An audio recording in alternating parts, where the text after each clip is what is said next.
So back in the day, 2007 to be exact, The Guardian set up a meeting between Pete Doherty and Paul McCartney, so they could have a chat and an article could be written about it, a link to which I'll put in the description. Then at some point or another, the audio of the conversation surfaced on YouTube. It's a pretty candid chat, and it's probably the most relaxed I've ever heard McCartney talk. The conversation was recorded on some sort of dictaphone, so the audio is not great, but let's have a listen. Yeah, I remember asking you about I Will on the stairs.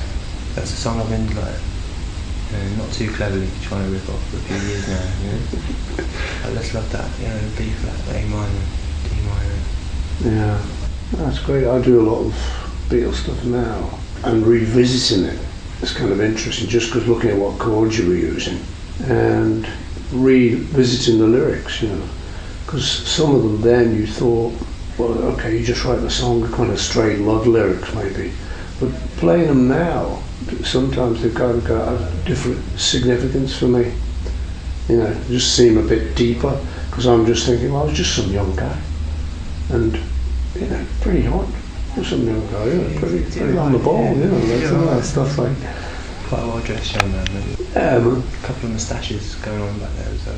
It was like Teddy Boys kind of things, only mild Teddy Boys, which is like I used to have a great fleck jacket, sort of a fleck in it. It was kind of like a lightish sports coat, and it had a little flap on the pocket, because I thought that was well cool. Me and my mates used to trot around the fairground, and he had something similar, fleck jacket, that was cool. And then we went to Hamburg, with the group. Leathers then? And it was Leathers then, yeah. That was after Gene Vincent, really. We were just mini Gene Vincents. And we met him out there. Gene was playing. That was one of the great things about Hamburg. You'd get these guys coming through, so like Fat Stomach came through, Little Richard, Gene Vincent, and you'd be hanging with them, instead of just buying their records. So that was really cool. Gene was a nutter. Beautiful nutter.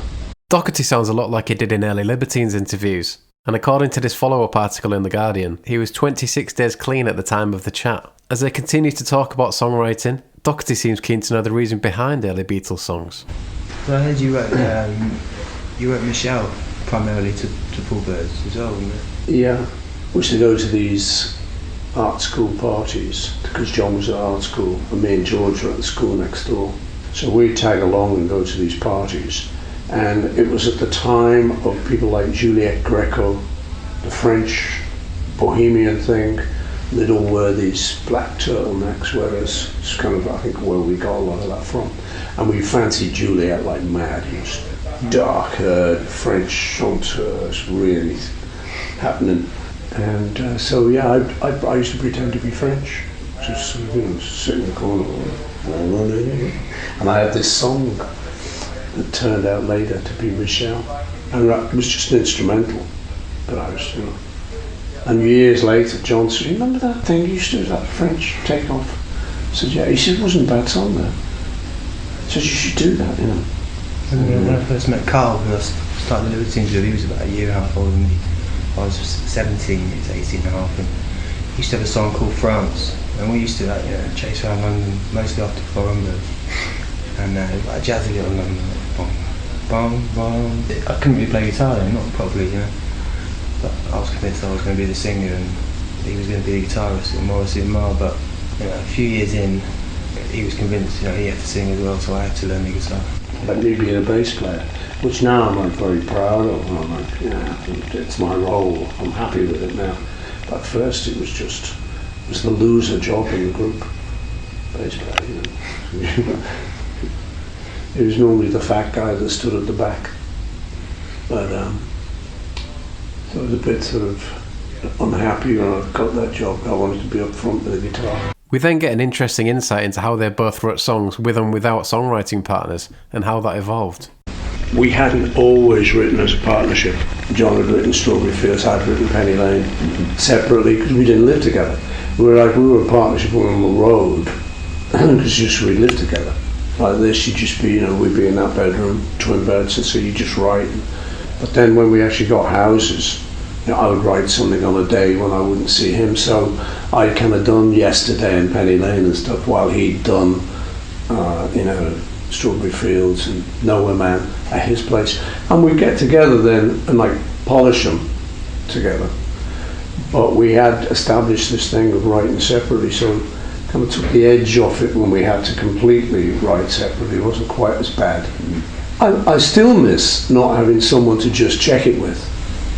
I must admit, Yeah, I'm probably more in a writing partnership now than I've been in the Libertine stage. There was like solid ideas from both of us, and then as you say, I bounce them off each other. But I'm writing with Mick Whitnell, like the latest Baby Shambles albums, pretty much 50-50, 60-40 maybe. Doherty then uses a quote from John Lennon to ask about the Beatles' party lifestyle back in the day. Did you see they were giving out these little supplements with The Guardian the last couple of months, last month, all interviews. And they had an interview from with John Lennon. He said your tours have been like Satyricon, Bellini Satyricon. Oh yeah, not really. There's a little element of exaggeration. But it definitely was that. Yeah, it was definitely quite decadent. Come on, man. And, the whole thing was like getting into a band was to get girls, money and girls. Probably girls first. So when you got on the road, and there were lots of them, and they wanted to meet the band, and there was time for a party, we had a bunch of those. So there was an element of Satyricon, but I think that's like overstates the case a bit. But there were certainly some elements you wouldn't talk about in the newspapers. Privately, I could tell a tale or two. Well, the funny thing is, actually, when later it came out, the rumour that John was gay, I said, I don't think so. I said, from my experience, I don't believe that is the case. I don't know what he did when he got to New York and could have got, I don't know, certainly not in any of my experience. I mean, we used to sleep together, you'd see you'd top and tail it. We were like, I was just the same, man, come on, there'd been some, I would have spotted something. What it was very much I spotted was completely the opposite. It was like chicks.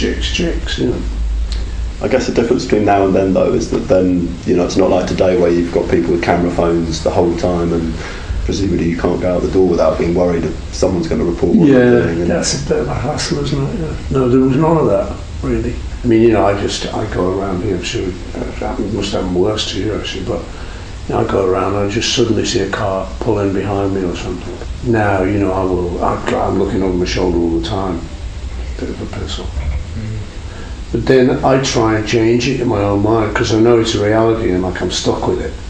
And there's no way I can ask them to be kind. These boys are not into that. No, I'm sorry, mate, it's not me, it's my editor. I've tried that. I said, look, let me do your deal.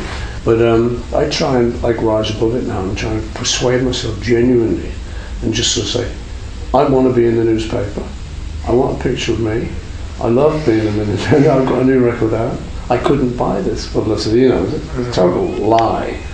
I did have one delicious moment of slapping a guy, but it was just in the street, and me and Heather actually had seen, there was litter, like a big, so there was a lot of newspaper, a little big bunch of newspapers, and it was just as kind of, it just looked like something you could clean up. We weren't in a hurry to go anywhere, so better of us were just gathering this newspaper, sticking it in the waste bin. It just seemed like the thing to do, Yeah. And then suddenly I realised, we're being photographed.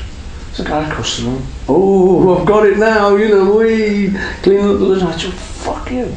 So I just walked towards him. Just walked through and he put his camera down. Oh, sorry about that. It was delicious. And luckily, he must have felt very guilty. If you look on YouTube, there's a good one. It's called the Egg of Kabibble, we called it. I filmed my mate getting hold of a paparazzi with some railings, and he's just got an egg, cracked it right on his head, and then if you look closely on the screen, you'll see another couple of eggs come flying across and catch you. Small compensation, you know what I mean? And you need it, because you can't, like you say, you can't do much more than that. Because I read this thing about Mick was in Paris, and he'd come out the club feeling Jack the Lad, and he'd some French photographer was there. Mick goes right up to him. The guy's a karate, goes, plonks Mick on the floor, and then takes the pic. I'm like, no. Just trying to, write some songs and sing, and all this stuff comes with it. Doherty then poses an interesting question as he asks for McCartney's take on when punk kicked off in the late 70s. Where were you when sort of punk kicked off? At first it was a bit of a shock, because like we were sort of the established and too established, really. We kind of run out of ideas, I think, a bit, You just realised that there was time for a shake-up. And it was good, it was like a mirror being put on you. So, we're pretty boring, and these kids aren't. The other thing too was the image was quite sort of looked aggressive. But I remember being in traffic in London, just me, Lynn, and maybe one of the kids, trying to not get noticed, and suddenly there was like a bunch, there must have been about, 10 punk kids, little gang of them, and it looked like, oh God, how's this going to work out? Number one, they're going to notice. If they do, what's the attitude going to be? You're vaguely kind of apprehensive. But it was great. They come over, oh, Paul, and that's why I put the window down and realising it was because love how man look inside, Paul. I thought, oh right, this is it. Could have never imagined that. It's like, But Heather used to say, all my mates used to stick it on the jukebox. So you realised it wasn't as one-sided as you thought everything was. It was a shake-up, Pretty vacant, still a good record. It's interesting that McCartney references the Sex Pistols and Pretty Vacant, as I remember a story that John Lydon told about actively running away when being approached by the Beatles man. But what do you think of the chat between these two? Could you picture McCartney listening to Down in Albion? Have your say in the comments.